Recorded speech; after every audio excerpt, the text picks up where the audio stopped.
Good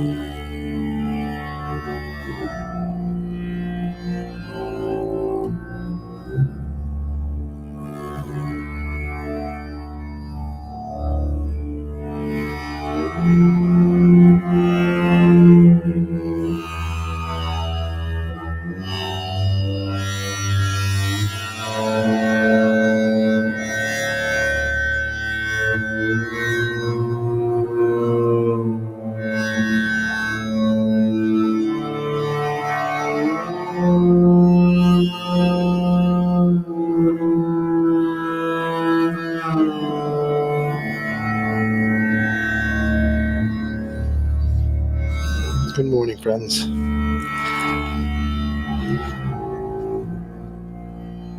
It's good to be here today. Welcome to Journey Home Meditation's Morning Sit.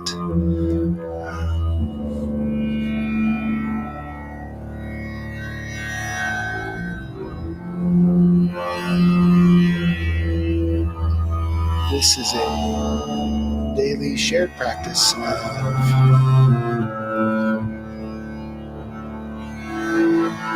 breathing. Sometimes that just sounds so funny to say. We're going to practice breathing. But that's what we're going to do. And this is also a practice of coming together. Even from our seemingly separate places. We here in the Beside Meditation Hall, Journey Home Support Services in Cave Junction, wherever we may be in this moment. We might be anywhere in the world, and you are right here, it's right here in this moment. Not in this place, but we're here in this moment. And this is a practice of trying to collectively share space.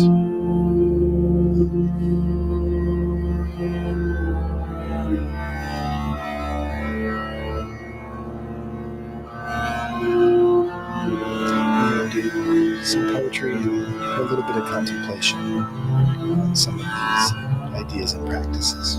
So let's get settled in. To lower the music. This is Mark Deutsch, phenomenal musician. He's playing an instrument that he created decades ago called the Byzantar. Mark died not too long ago, died in May of this year.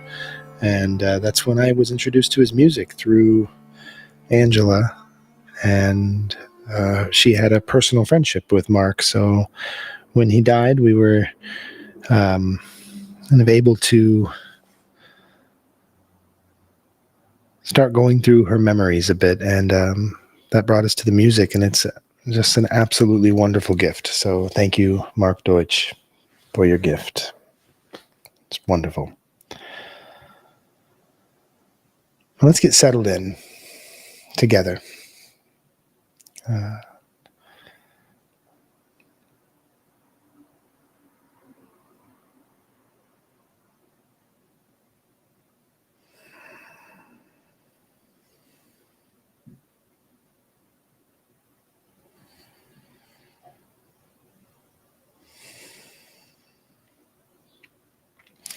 I think one of the best ways to begin a shared practice, or any practice really, is probably to just stop what you're doing. Stop what you're thinking. Stop the ways in which we are moving through this world without pause. Taking that pause for just a moment is such a humble and reverent moment and thing to do for one another. So before we go any further, I'd like to just take a pause, just catch a breath.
It's a good time when taking that pause to develop a practice of breath awareness.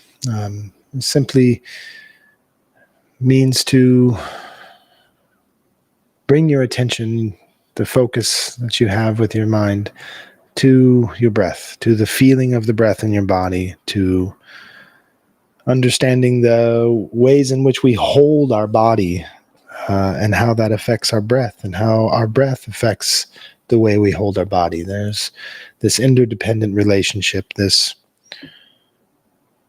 way of moving through the world that requires this sympathetic and, I guess,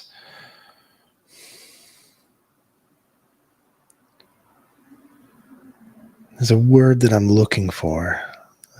I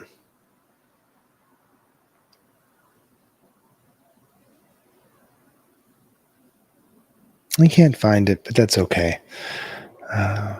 It is a relationship of interdependence. The breath is dependent upon the way we are holding our bodies, physical bodies, and the way that we are holding space for our emotions, the way that we are holding our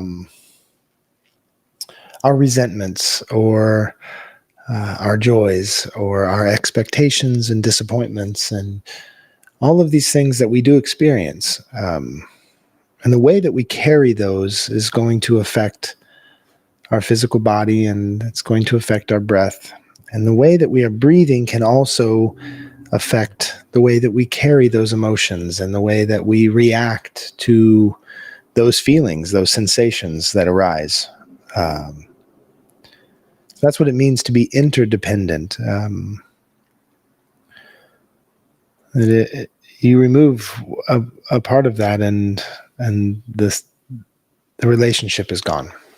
And if you remove the breath, well, you don't have much time for the rest of it in this body and in this carnation. Good luck next time. But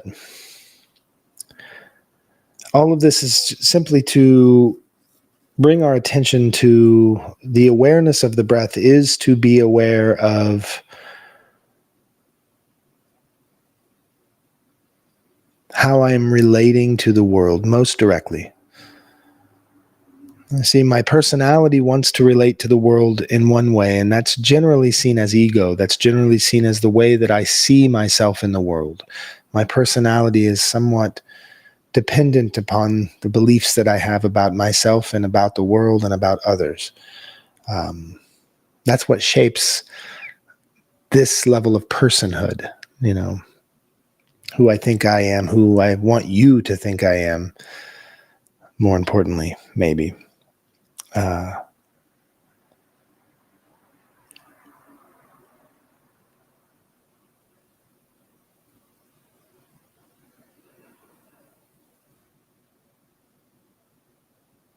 And that's going to be one level in the ways in which we relate.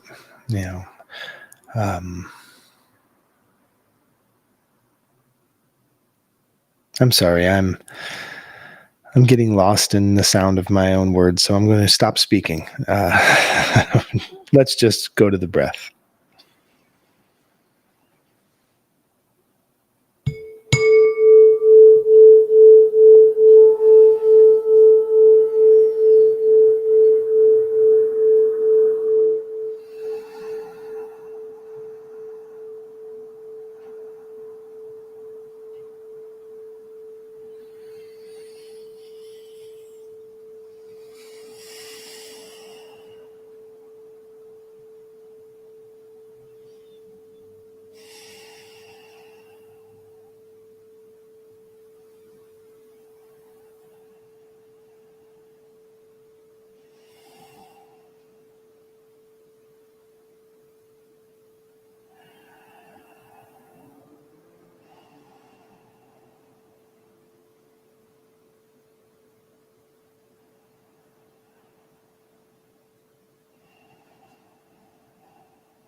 So just a few breaths together.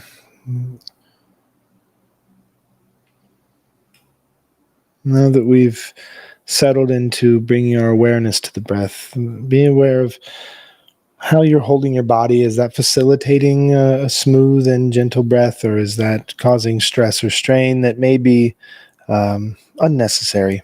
Just release that, shift the body a bit. The smallest shift really could help. Things like bringing your shoulder blades together just a touch in the back, sort of opening that chest just a little bit, and raising so that your palms are facing upwards in the position to give and to receive.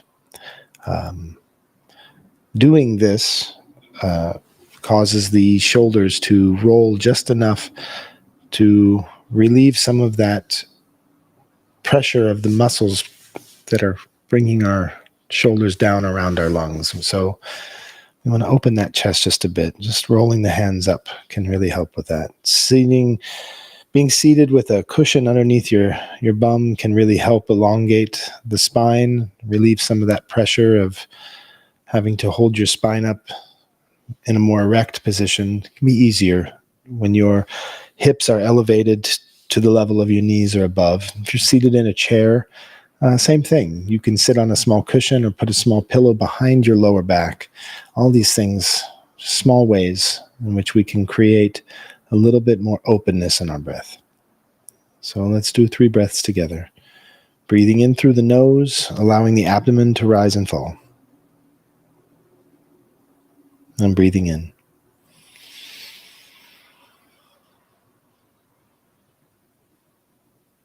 I'm breathing out.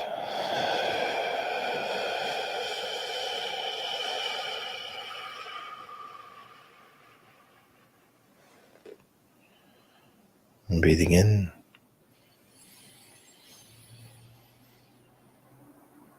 And breathing out.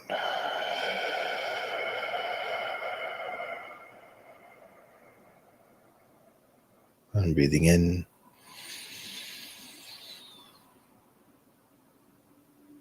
And out.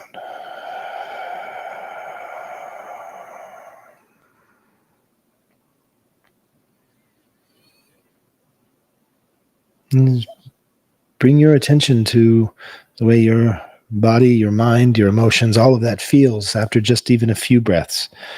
It could be a very subtle shift. It could be a very massive shift. Some days it's everything changes in just a few breaths. Some days it's so subtle I really have to be aware to recognize that I have shifted my trajectory in the moment.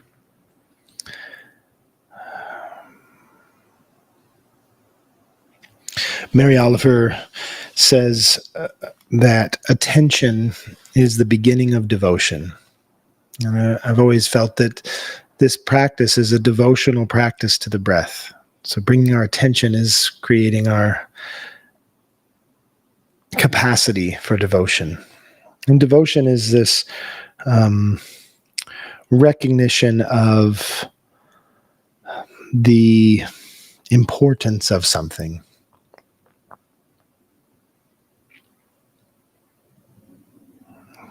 And it brings with it an inherent gratitude, not a gratitude that's taken for granted, but inherent in the way that when you start to create devotion, it is with gratitude. I teach in my poetry classes that attention is the currency of love. It's the way we pay it forward. We pay the love.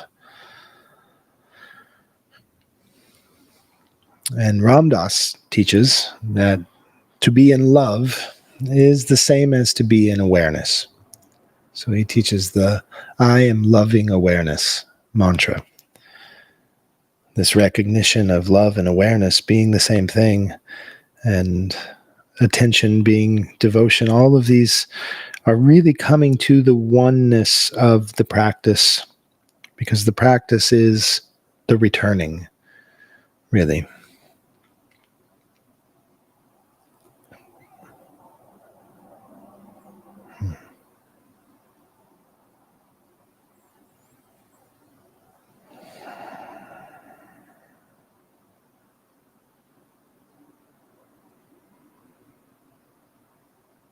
So taking these moments to just fall in love, fall into love, be in that love.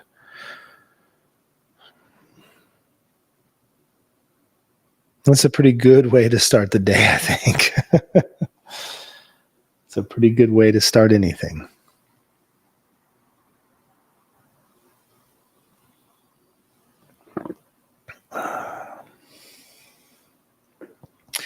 So I actually have set up today a small clip from Ram Dass. Ram Dass is one of my teachers that it's kind of the perennial teacher, and he keeps coming back over and over again. He's a teacher that I am able to relate to a lot of, not just the things he says, but the intention behind the teachings. They don't seem to be intended to browbeat us or make us feel bad about who we are, to change who we are. It's not motivated through shame or guilt. And I really appreciate that. So let's see. I have been doing a lot of personal work on understanding my relationship to fear and my relationship to other people. There's a pretty famous saying, and I talked about this week in the Mindful Moments segment that I do for a local radio station. It's a short bit of a quip on these ideas. Anyway, there's an adage that hell is other people. And Padraig Ó Tuama recently did a talk on this very thing, and I'm really sad to have missed the opportunity to hear that talk. I would love to hear what that great mind has to say about how they've played with that phrase in their understanding. But for me, when I hear the phrase hell is other people, my initial understanding of that is to say that to be around other people is hellish. But as I go deeper into that understanding of hell is other people, I start to think that maybe what we're actually saying here is suffering is other people. And somehow this is going to be a good thing. Somehow the fact that other people suffer invites me in. It invites me to be present with my suffering.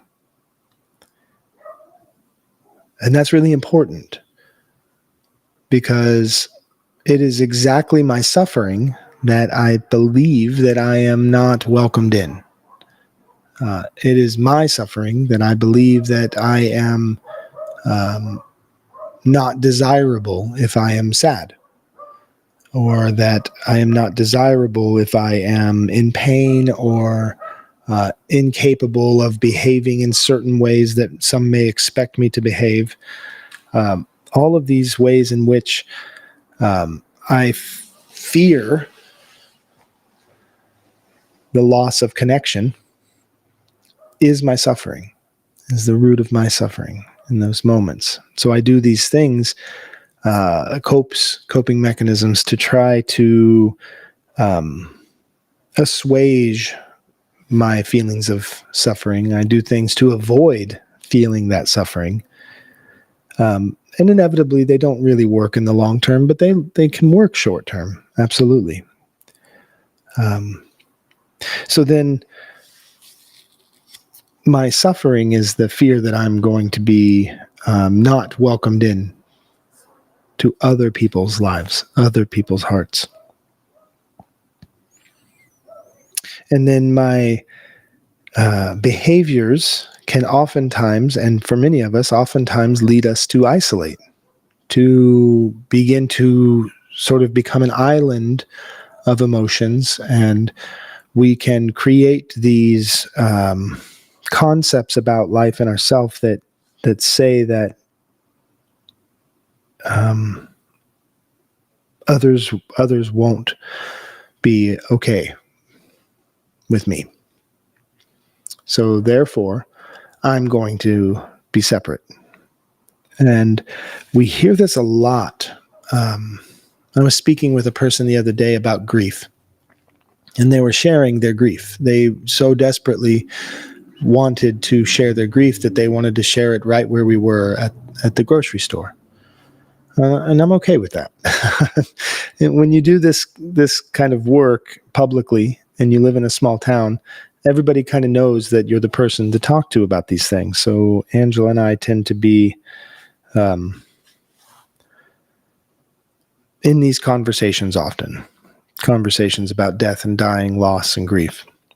And we happen to have them a lot in the checkout line at the grocery store, because in a small town, the grocery store is the de facto community center. So there we were, groceries in hand, standing out just outside of the doorway. So people are walking by us and having a deep discussion about grieving. And this person said, I've been really trying hard to get over this and I just can't. I understand that. And in those moments, we're tempted to go to the pop psychology kind of bits of rhetoric. You're never going to get over it. Stop thinking you're going to get over it. And we want to correct people. We want to teach people. All these moments are teachable moments, but it's not. It's just a human moment. And it's just a moment for connection. The classroom is not going to occur right outside of the automatic doors of the grocery store, groceries in hand. This is not a time to correct someone. It's just a time to connect with someone. And so I'm listening, and they said, I just don't know what to do with myself. So I just said, can I ask if you have talked to any other people about this? Well, no, I've been waiting to talk to you. Well, thank you. Would you consider going to a grief group? Oh, I gotta deal with this on my own first. Okay. Well, it's here for you if you'd like. And that's kind of where I left it.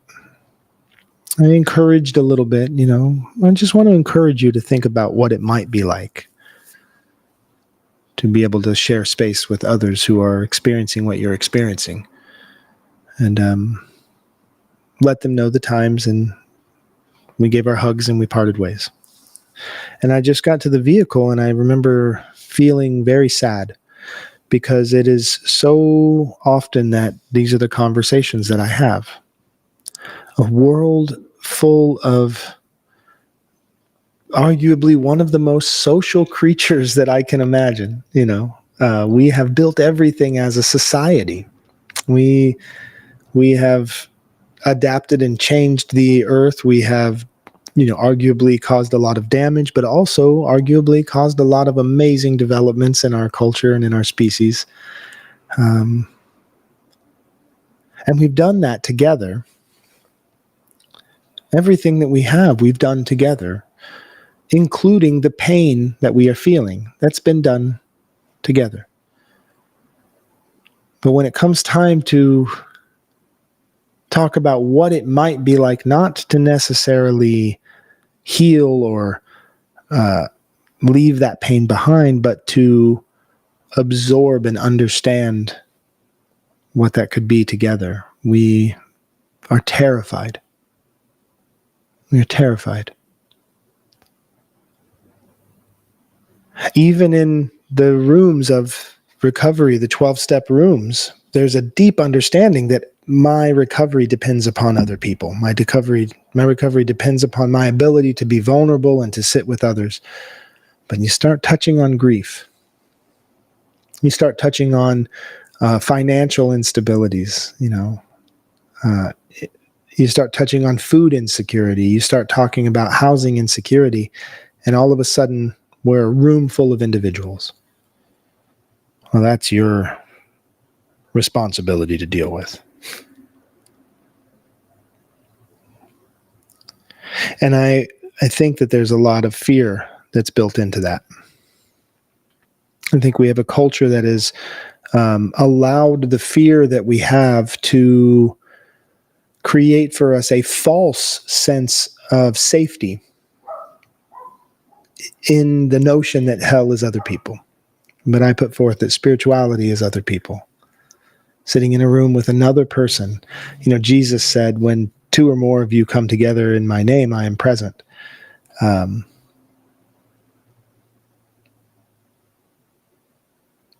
means we need others to bring the presence of divinity into the space. That means the spirituality, which just actually, by definition, means the understanding that we are of the same breath, spiritus being breath, means that it's not just me, that my breath depends upon you, your breath depends upon me, that our breath is inherently interdependent. We are connected, inextricably so. We are connected, for better or for worse, till death do us part. Amen.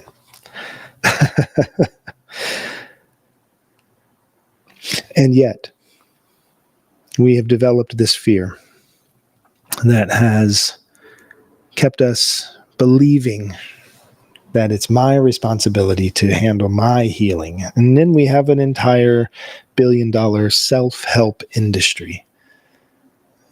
You want to fix your life? Sit in your room alone every day and breathe like this man. Do these breaths and everything in your life will shift. You're going to lose 30 pounds. You're going to start talking to the daughter that's estranged from you. You're going to stop doing your dishes in the bathtub. All of these things. This is what's going to fix you.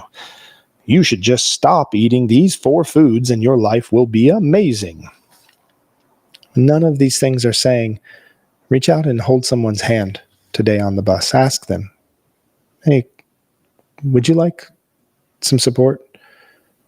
You look a little sad. Or even better, hey, I know you don't know me, but I'm feeling a little sad right now. Would you mind if I just sit next to you? We can just sit next to each other in this space.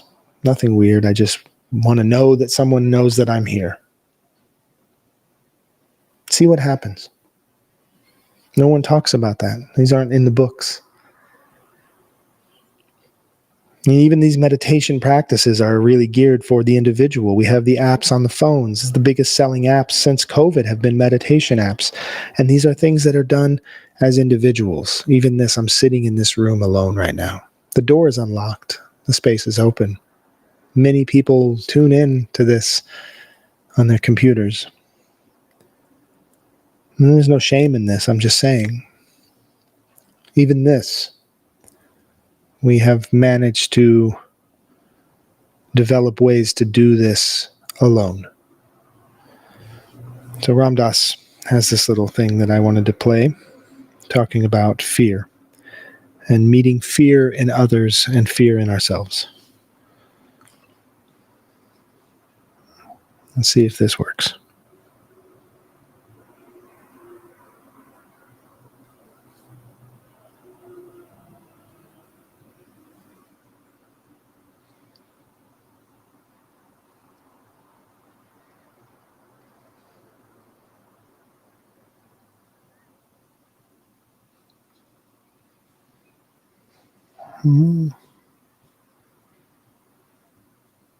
The question is how to be with another person who is afraid.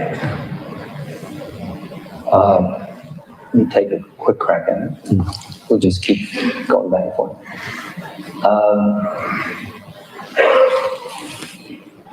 I feel that everything that I've done on myself is what I offer to every human being I meet. And to the extent that I have confronted things that frighten me and turned around and looked at them rather than running away, and seeing that they are the creations of my mind in large part, fears of embarrassment, of shame, of humiliation, all those kind of fears, and fears of pain, and fears of things. I can be an environment for another person which takes the fear and just allows it. Not that I can take it away from them. I think that what burns people out in working with another person is that they keep trying to take something away from them or change them or do something to them. And I think that you've got to allow that that person is afraid. That's the way it is. That person is afraid. If you can bring to that environment, that situation, the environment of your mind that allows it, that doesn't get reactive against the fear, by doing something. That's the tendency, I gotta do something about it. But if you cannot get reactive that way and just be there with the person in their fear, that is the optimum environment in which they can explore the fear for themselves. You can't do it to them, but you can create an environment in which another person can do it for themselves. And that's a much relieving role for a person that is with somebody that is suffering or frightened. Because one of the things that destroys us really is the feeling that we're supposed to do something about somebody's pain or fear or something like that. And since you really don't know, unless you have the God eye of full awareness, what function that pain or fear has for the person, you can't even know that it should go away just at the moment it does. I mean, I've watched people that were in very, very deep pain, and I wanted to take their pain away and couldn't. And then a little while later, I saw how that pain shredded away parts of their defenses and allowed a light to come out of them that even awed them in terms of their own beauty. And had I been successful in taking away their everything, I mean, it's the way parents want to protect their children from everything. But yet when you and I look at our lives, wasn't it a lot of the suffering and a lot of the pains and all that that tempered us and that made us the mensches, the full beings that we end up being? So one of the things that brings up for me is the ways in which even having a hidden agenda of my own to take away someone's fear or take away someone's pain can be this just enough manipulation to create within that interaction, within that relationship, a hierarchy of intention. Now I'm there with the purpose of doing something, and that makes this utilitarian, and that makes this person my subject instead of an object of my devotion and desire. Now they're a subject to my experimentation for taking away their fear or their pain. And the reason I would do that, the reason any of us would do that, and the reason we do that, and I said do, is because we think that we're supposed to have someone take away our fear and our pain. And if we can take it away from somebody else successfully, well then, by God, that means it can be taken from me. But what if it can't? And what if it's there for a reason because it's a part of who we are and it's okay? What if it's not the fear that is the problem? It is the central focus of the fear, the domination of the fear of the fear even, that makes it so dreadfully other people. And Ramana Maharshi famously said, there are no other people.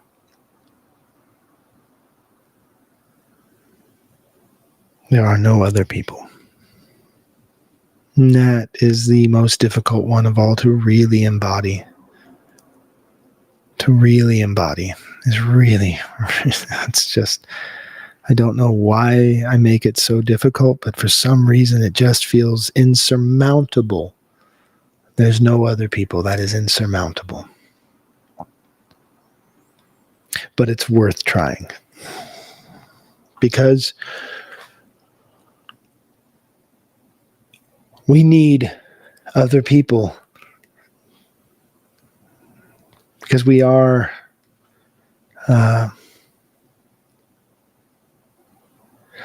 still in that mysterious place of individualism. So we need the idea of other people to maintain that. And it's only when we lose everything are we really maybe able to open to the possibility that I've got it all. Maybe. Let's see what... this is a long sit today, so I appreciate if you are sticking around. I'd love to hear if anybody has anything they'd like to share. I'm going to pull up the chat here. Now, I'm not sure what format you're able to listen to this.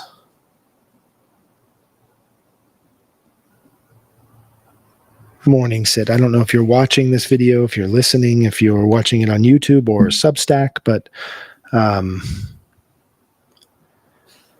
I just appreciate you being here. So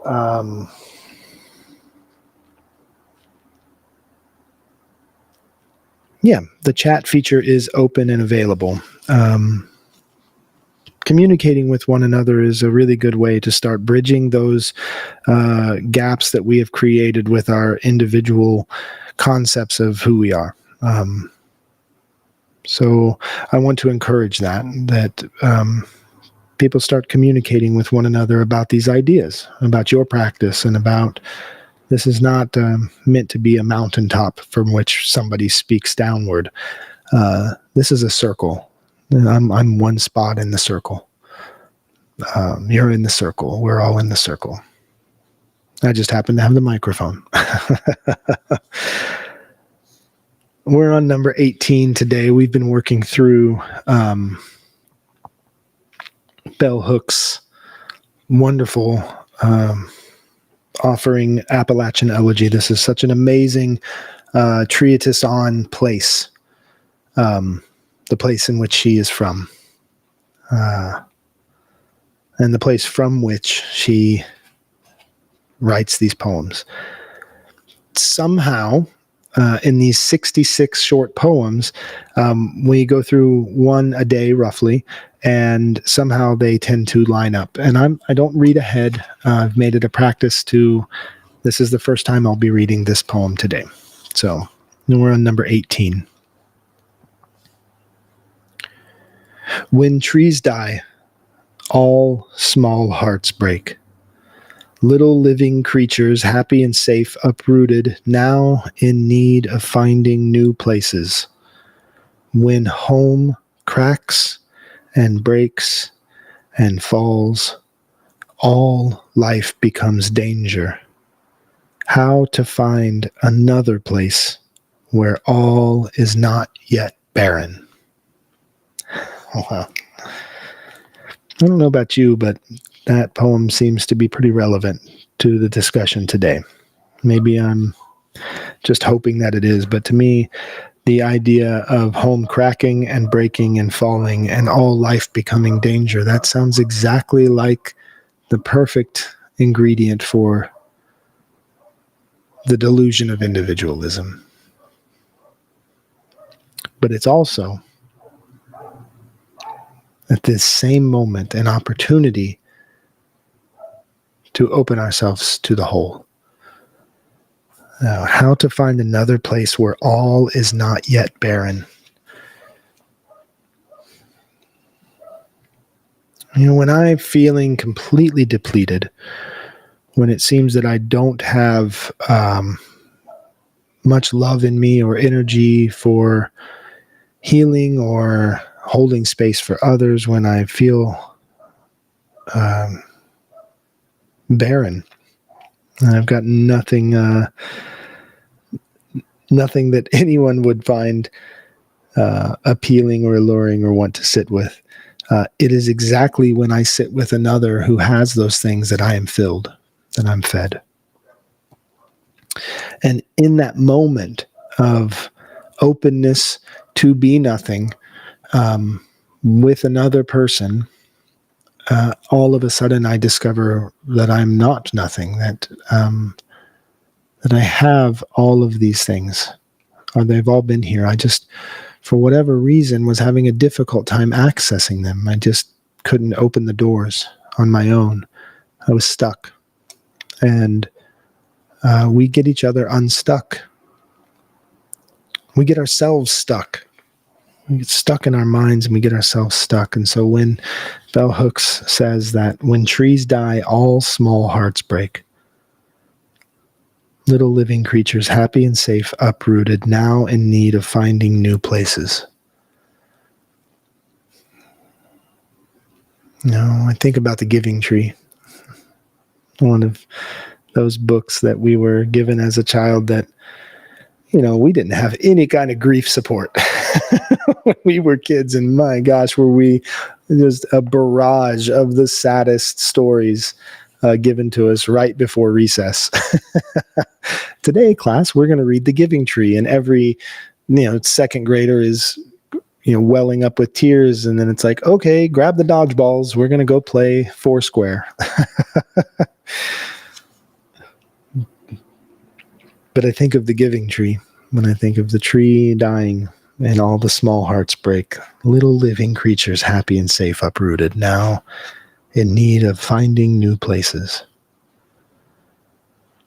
That's who we are. We are the tree filled with all of those little living creatures, all those pieces of self, all those pieces of others, all those tiny stories of love and compassion and vulnerability and protection and weakness and all of those things. Those are all living inside of us. And when that goes away, when that home can't seem to house them anymore, we need to find a new way of being. And this way that I'm seeing us have tried to live for generations and generations, it's not working the best that it could. It's working to do what it's doing, to bring us into awareness of even this. But it's up to us, I think, to find that new home that's not yet barren. And maybe that's other people. I don't know.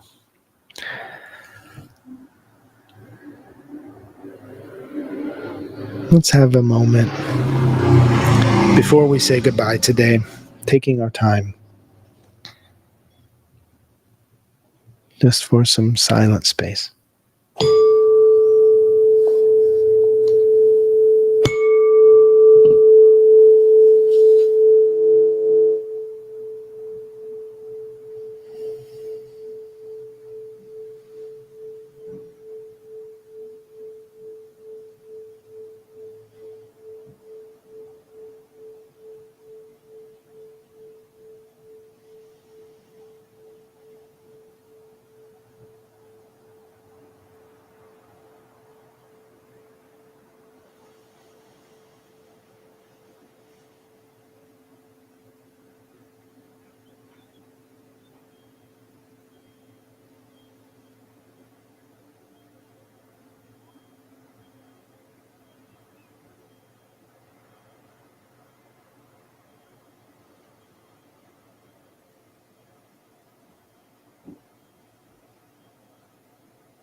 Thanks, you friends, for sitting with me today.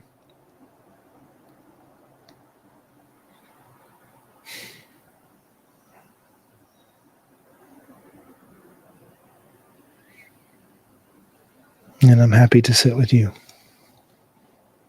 I'm very happy to be here each day.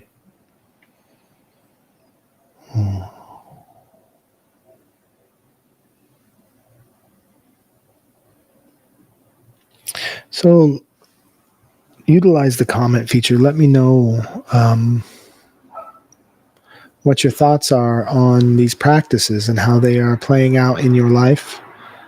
I think it's important that we share these ideas with one another. I think it's important that we become vulnerable and put ourselves out there just a little bit and see how that lands in the hearts of someone else who is reading it. If you've ever been moved by somebody sharing who they are, then I dare I say it might be your obligation to share who you are because someone needs to hear that. I need to hear that. So thanks for being here.